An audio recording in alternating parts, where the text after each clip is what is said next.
NATO's new Secretary-General Anders Fogh Rasmussen says the organization needs more international help from the United Nations and the European Union to secure and rebuild Afghanistan.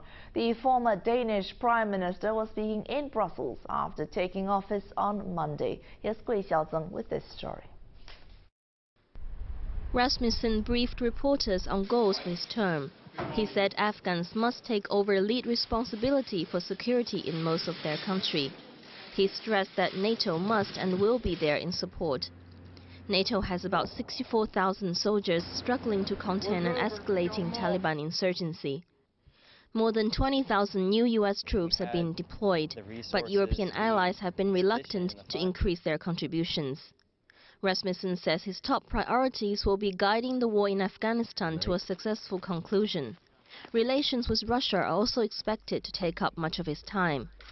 Ties with Moscow have improved significantly since they were frozen after the war between Russia and Georgia.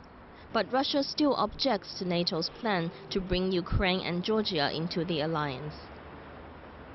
I do believe that we share security interests with Russia, and this is the reason why I think we should develop practical cooperation in a number of areas, while of course insisting on Russian compliance with her international obligations, including respect of the sovereignty and integrity of her neighbors.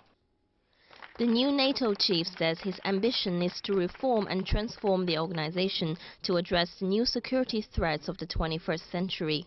A panel of eminent individuals has been appointed to draft NATO's new strategic concept. A new mission statement is expected to be adopted at the next NATO summit by the end of 2010. Gui Xiaozeng, CCTV.